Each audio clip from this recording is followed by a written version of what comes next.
کیونکہ میں آپ کی محبت کی عادی ہو چکی ہوں۔ اس پر انہوں نے جواب دیا کہ یہ اتنا آسان نہیں ہے، کیونکہ وہاں پر کوئی ذاتی مکان نہیں ہے۔ میں خود کرائے کے کمرے میں رہتا ہوں، اور کمرے کا کرایہ بھی بہت زیادہ ہے، اور کمرہ بھی ایسا ہے کہ وہاں 10 لوگ ایک ہی کمرے میں گزارا کرتے ہیں۔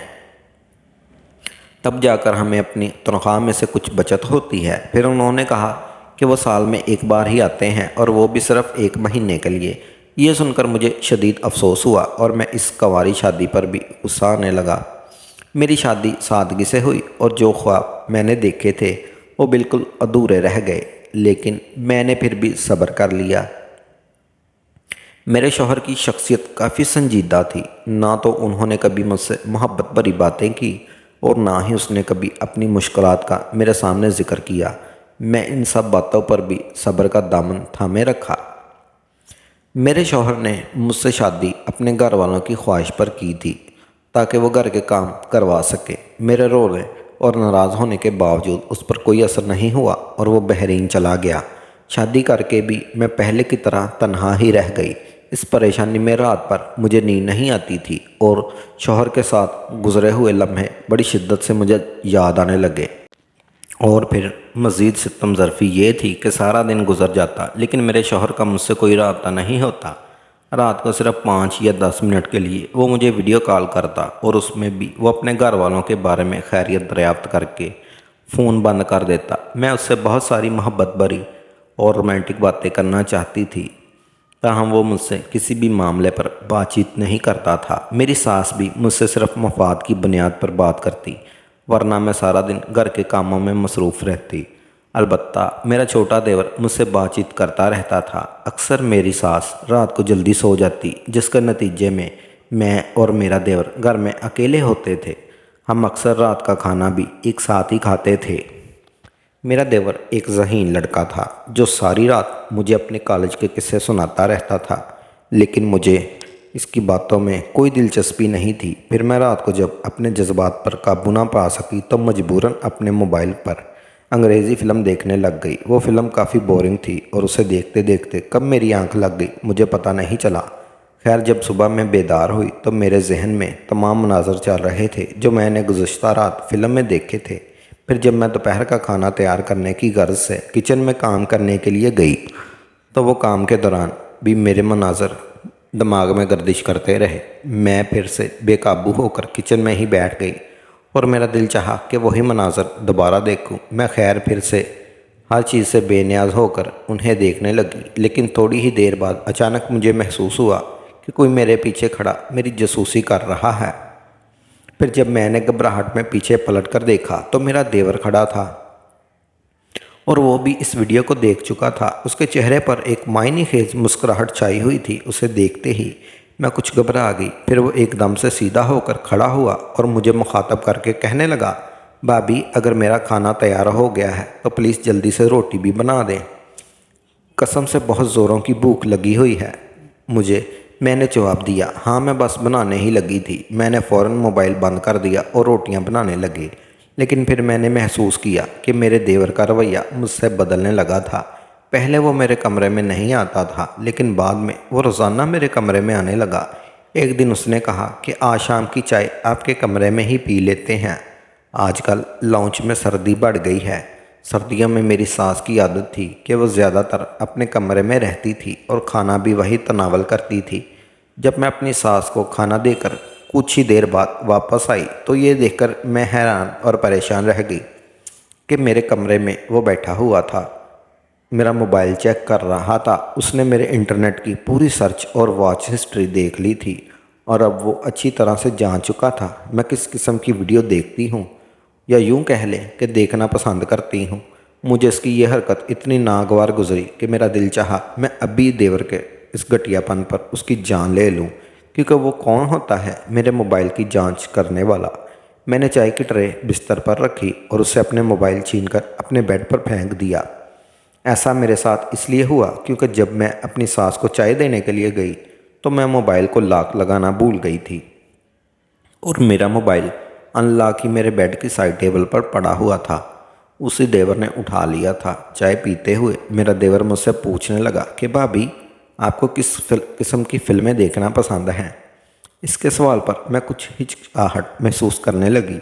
میں نے جواب دیا کہ کیا آپ کا مطلب ہے؟ تو اس نے وضاحت کی کہ میرا مطلب یہ ہے کہ آپ کو ایکشن فلمیں پسند ہیں یا رومانوی۔ اس وقت میں کچھ شرمندہ ہو گئی کیونکہ وہ اس دن میرے موبائل پر غیر اخلاقی ہسٹری دیکھ چکا تھا۔ میں خاموش ہی رہی۔ مجھے خاموش دیکھ کر وہ خود ہی کہنے لگا، مجھے رومانوی فلمیں بہت پسند ہیں۔ جب میں نے اس کی طرف دیکھا تو اس نے ہلکی مسکراہٹ سے کہا، مجھے انگریزی فلمیں اور انگریزوں والے شاٹ بھی بہت پسند ہیں۔ پھر اس نے مجھ سے پوچھا کہ آپ کو کس قسم کی فلمیں پسند ہیں؟ اس کے سوال پر میں نے اسے غور سے دیکھا تو وہ ہنسنے لگا اور کہنے لگا، مجھے آپ اپنا دوست بنا سکتی ہیں کیونکہ دیور اور بھابھی کے درمیان دوستی ہونا تو ایک عام سی بات ہے۔ مزید یہ کہ آپ مجھے ویسے بھی بہت پسند ہیں اور مجھے اس بات کا بھی بے حد افسوس ہوتا ہے کہ میرے بڑے بھائی یعنی آپ کے شوہر نے آپ کے ساتھ اچھا سلوک نہیں کیا۔ وہ بڑی بے دردی سے آپ کو تڑپتی ہوئی اکیلی چھوڑ کر خود بحرین چلے گئے۔ اس کی باتیں سن کر میرا چہرہ شرم سے لال ہو گیا۔ میں نے کہا، میرے سر میں بہت درد ہے، پلیز مہربانی کر کے اپنی چائے اٹھائیں اور اپنے کمرے میں جا کر پی لیں۔ بے شک میں ایک رومانوی نوعیت کی لڑکی تھی، لیکن میں یہ سب کچھ اپنے شوہر کے علاوہ کسی کے ساتھ بھی کچھ شیئر نہیں کرنا چاہتی تھی۔ میرا دیور مجھے اس قسم کی باتیں کرنے والا ہوتا کون تھا؟ میں انتہائی سخت لہجے میں اپنے دیور کو وہاں سے جانے کا کہا تو اس نے فوراً اپنا کپ اٹھایا اور شرمندگی سے ہنستا ہوا واپس اپنے کمرے میں چلا گیا۔ دیور کا تھوڑا بہت لحاظ میں اس لیے کرتی تھی کیونکہ مجھے اپنی ساس اور شوہر کا بہت ڈر تھا، کیونکہ میں نہیں چاہتی تھی اپنی ذرا سی بھی غلطی پر شوہر جیسی نعمت سے محروم ہو جاؤں۔ نعمت میں اس لیے کہا کیونکہ جتنی مشکلوں سے میری شادی ہوئی تھی وہ صرف میں جانتی تھی یا میرا خدا۔ خیر، اگلے دن جب میں صبح کا ناشتہ بنا رہی تھی، میرے دیور نے اپنے کمرے سے بھابھی جی کی آواز لگانا شروع کی۔ اس کی آواز سن کر میں اس کے کمرے میں چلی گئی۔ جب میں بغیر دستک دیے کمرے میں داخل ہوئی تو دیکھا وہ اپنی شرٹ کے بٹن بند کر رہا تھا۔ اس نے آدھے بٹن بند کیے اور پھر مجھ سے کہا، بھابھی ادھر آئے، میری شرٹ کا بٹن ٹوٹ گیا ہے، براہ کرم اسے جلدی سے لگا دے، مجھے دیر ہو رہی ہے۔ میں جھجکتے ہوئے اندر گئی اور میرے دیور نے مجھے سوئی اور دھاگا دیا۔ جب میں سوئی میں دھاگا ڈالنے لگی تو مجھ سے سوئی میں دھاگا نہیں ڈالا جا رہا تھا۔ اتنے میں دیور شرارتی انداز سے بولا، بھابھی اگر آپ کی سوئی میں دھاگا نہیں جا رہا تو ایک بار مجھے موقع دے، میں ڈال دوں گا۔ یہ سننا تھا میں شرم سے پانی پانی ہو گئی کیونکہ میں اس کی اس بات کا مطلب اچھے سے سمجھتی تھی۔ پھر میں اسے غصے بھری نظروں سے دیکھ کر بغیر کچھ بولے اس کی شرٹ کا بٹن لگانے لگ گئی اور اس دوران وہ مجھے بڑے ہی غور سے دیکھ رہا تھا، جس کی وجہ سے مجھے بے چینی محسوس ہونے لگی اور میں اس وقت تو سانس لینا ہی بھول گئی جب چھوٹے دیور نے میرے چہرے کے سامنے آتے ہوئے بالوں کی لٹ کو اپنے ہاتھ سے پکڑ کر میرے کان کے پیچھے کر دیا۔ میں اچانک گھبرا کر پیچھے ہٹی تو اس نے کہا، آپ گھبرا کیوں رہی ہے؟ یہ تو اب آپ کی آنکھوں کے سامنے آ رہی تھی۔ دیور کی حرکت دیکھ کر میں نے سوچا اب مجھے جلدی سے دور چلے جانا چاہیے، لہٰذا میں نے جلدی سے بٹن لگایا اور کمرے میں آ گئی۔ مجھے محسوس ہوا کہ میرا دیور اب میری قربت حاصل کرنے کی بھرپور کوشش کر رہا ہے، جس کی وجہ سے میں اب اسے دوری اختیار کرنے لگی۔ ایک رات جب میں سو رہی تھی، مجھے ایسا لگا جیسے کسی کی ترسی ہوئی نظریں بڑی شدت سے میرے چہرے پر پڑ رہی ہوں۔ گہری نیند میں بھی ہونے کے باوجود میری آنکھ کھل گئی اور میں نے فوراً نظریں گھما کر پورے کمرے کا جائزہ لیا۔ پھر اچانک میری نظر کھڑکی پر پڑی جو کہ ہمیشہ بند رہتی تھی، لیکن حیرت انگیز طور پر آج وہ کھڑکی کھلی ہوئی تھی۔ یہ دیکھ کر میں حیران رہ گئی کیونکہ میں نے تو کبھی اس کھڑکی کو نہیں کھولا تھا۔ جب میں نے کھڑکی بند کرنے کے لیے اٹھنا چاہا تو مجھے دیور کے کمرے کی دروازے کی ہلکی سی آہٹ محسوس ہوئی۔ کوئی اس کمرے میں داخل ہوا ہے، جس سے مجھے ایک ہلکا سا خوف محسوس ہوا۔ یقیناً وہ میرا دیور ہی تھا، مگر میں نے اسے دیکھا نہیں۔ پھر میں خوف کے مارے اپنے بیڈ سے اٹھی اور کمرے سے باہر نکل کر اپنی ساس کے کمرے میں چلی گئی اور ان کے ساتھ لیٹ گئی، مگر وہ نیند میں اتنی اونچی آواز میں خراٹے لے رہی تھی، بدقسمتی سے ان کے خراٹوں کے باعث میں وہاں سو نہ پائی اور مجھے مجبوراً پھر اپنے کمرے میں واپس آنا پڑا۔ پھر صبح ناشتہ کے دوران میرا دیور مجھے مسلسل دیکھ رہا تھا۔ پھر اس نے بات کا آغاز کرتے ہوئے مجھے کہا، بھابھی آپ کی بھائی کی بہت یاد آتی ہوگی۔ میں نے جواب دیا کہ ہاں یاد آتی ہے، اس میں بڑا پوچھنے والی کون سی بات ہے؟ پھر وہ بولا، پھر تو آپ پورے رات کروٹیں بدلتی ہوں گی بھائی کی یاد میں، اور آپ کو کہاں نیند آتی ہوگی؟ دیور کی اس بے باک گفتگو نے مجھے حیرت میں ڈال دیا۔ میں نے کہا، تم آج کل کچھ زیادہ ہی اپنی حدود کراس کرنے لگ گئے ہو، آئندہ میرے ساتھ ایسی بات مت کرنا، ورنہ میں تمہاری ان حرکتوں کا تمہاری ماں کے ساتھ تمہارے بھائی کو بھی بتا دوں گی۔ میری یہ بات سنتے ہی وہ مجھے گھورتے ہوئے کچن سے باہر چلا گیا۔ اگلی رات آدھی رات کو میرے کمرے کی کھڑکی کھلی ہوئی تھی، مگر اس بار میں نے دیکھا میرے دیور نے کھڑکی پر کھڑے ہو کر مجھے سوتے ہوئے دیکھنا شروع کر دیا تھا۔ یہ دیکھ کر مجھے غصہ آیا کہ یہ کس طرح کی بے ادبی ہے۔ میں نے اگلے دن اس سے پوچھ ہی لیا کہ وہ میرے کمرے کی کھڑکی میں کیا دیکھنے آتا ہے۔ میرے سوال پر وہ مسکراتے ہوئے بولا، میں وہاں اس لیے آتا ہوں کیونکہ مجھے آپ سوتے ہوئے بہت اچھی لگتی ہیں۔ یہ سن کر مجھے شدید غصہ آیا اور میں نے کہا، اگر تم نے دوبارہ ایسی حرکت کی تو یاد رکھنا یہ میری آخری وارننگ ہے۔ میں آپ کے ساتھ وہ سلوک کروں گی جو تم کبھی سوچ بھی نہیں سکتے۔ میرا گھر اجڑتا ہے تو اجڑ جائے، لیکن میں آپ کو ایک بار سدھار دوں گی۔ اب تیرے لیے اچھا یہی ہوگا کہ تم فوراً اسی وقت میری نظروں سے دور ہو جاؤ۔ میری بات سن کر وہ غصے میں آ کر گھر سے ہی باہر چلا گیا۔ پھر ٹھیک ایک ہفتے بعد جب رات کو میں گہری نیند سو رہی تھی تو آج بھی مجھے اچانک محسوس ہوا کہ کوئی میرے ساتھ لیٹا ہوا ہے۔ جب میں نے چونک کر دیکھا تو میں نے اپنے بے حد دیور کو خود اپنے بہت قریب پایا، جس کی وجہ سے میں شدید گھبراہٹ کے عالم میں غصے سے پاگل ہو گئی۔ میں نے پوچھا کہ تم اس وقت میرے کمرے میں کیا کر رہے ہو اور میرے کمرے میں کیسے آ گئے؟ پھر اس نے بڑی ڈٹائی سے مجھے جواب دیا کہ جب آپ اس وقت کمرے کا دروازہ کھول کر سو رہی تھی پھر ایسا ہونا ہی تھا۔ ویسے بھی آپ کے شوہر بھی یہاں موجود نہیں ہیں۔ میں نے سوچا کہ پتہ نہیں آپ کی طلب کتنی بڑھ چکی ہے جو آپ نے اس وقت کمرے کا دروازہ کھول رکھا ہے۔ اس کی یہ بے باک گفتگو نے میرے رونگٹے کھڑے کر دیے۔ پھر میں نے سوچا کہ آج اس کی خیر نہیں، یا میں رہوں گی یا یہ۔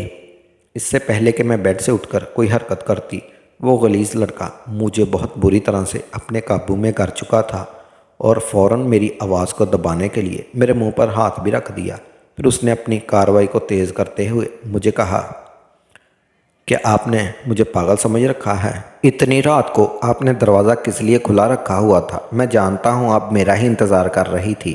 اب میرے سامنے کیوں اتنا نیک بن رہی ہیں؟ حالانکہ میں نے تو کبھی ایسا تصور بھی نہیں کیا۔ میں اس بات سے بے فکر تھی میرے ساتھ اس گھر میں کوئی کچھ بھی غلط نہیں کر سکتا تھا۔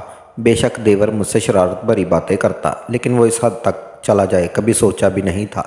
میں تو اس بے حیا کو اپنے چھوٹے بھائیوں کی طرح سمجھتی تھی، لیکن میں یہ حقیقت فراموش کر چکی تھی کہ دیور اور بھابھی کا رشتہ آگ کی طرح کا ہوتا ہے اور اس آگ سے بچنے کے لیے ہمیشہ دوری اختیار کرنی چاہیے۔ پھر اس لڑکے نے کئی گھنٹے میرے کمرے میں گزارے اور وہ کر دیا جو اسے کسی بھی صورت نہیں کرنا چاہیے تھا۔ کاش اس نے مجھے اپنی بہن سمجھا ہوتا جیسے میں اسے اپنا بھائی سمجھتی تھی۔ میں روتی رہی، بلکتی لیکن اس پر مجھے ذرا بھی رحم نہ آیا اور اس کی شدتیں کسی صورت بھی کم نہ ہونے کا نام لے رہی تھی۔ پھر جب وہ اپنا مقصد حاصل کرنے میں کامیاب ہو گیا تو مجھ سے کہنے لگا، اگر دوبارہ کبھی آپ کے دل میں کوئی خواہش بیدار ہو تو مجھے بلا جھجک بتا دینا، میں ہر وقت آپ کی تابعداری کے لیے حاضر ہوں۔ میں نے جواب دیا کہ تم میرے ساتھ ظلم کیا ہے اور دیکھنا اس ظلم کے بدلے میرا خدا تجھے برباد کر دے گا۔ اس نے کہا، جس نوعیت کی فلمیں اور ویڈیو تم دیکھتی ہو ذرا اس کے بارے میں تو بتاؤ، وہ سب کیا تھا؟ اپنی آنکھوں سے غلط اور گناہ کا کام تم بھی تو کرتی تھی، اگر آج میں نے کر لیا تو کیا غلط ہو گیا؟ یہ کہہ کر وہ میرے کمرے سے باہر چلا گیا، جبکہ میں بری طرح سے ٹوٹ کر ریزہ ہو چکی تھی۔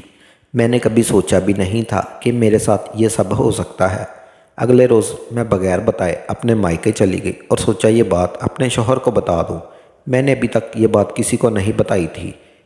ایک دن میری دوست مجھ سے ملنے آئی تو میں نے اسے تمام باتیں بتا دی۔ اس نے مجھ سے کہا، تمہیں شروع سے ہی اپنے دیور کو اپنے ساتھ آزاد نہیں رکھنا چاہیے تھا۔ اس واقعے کا آغاز اس بات سے ہوتا ہے کہ مجھے اپنے شوہر کے خاندان کے افراد کی جانب سے عدم اعتماد کا سامنا کرنا پڑا۔ میں اسے صورتحال انتہائی مایوس ہوئی اور میرے دوست نے مشورہ دیا کہ اپنے شوہر سے درخواست کرو گی کہ وہ تجھے بحرین بلا لے تاکہ تم اپنے تجربے اور بے ہنر کی بنیاد پر وہاں سلائی کڑھائی کی ملازمت کر سکو۔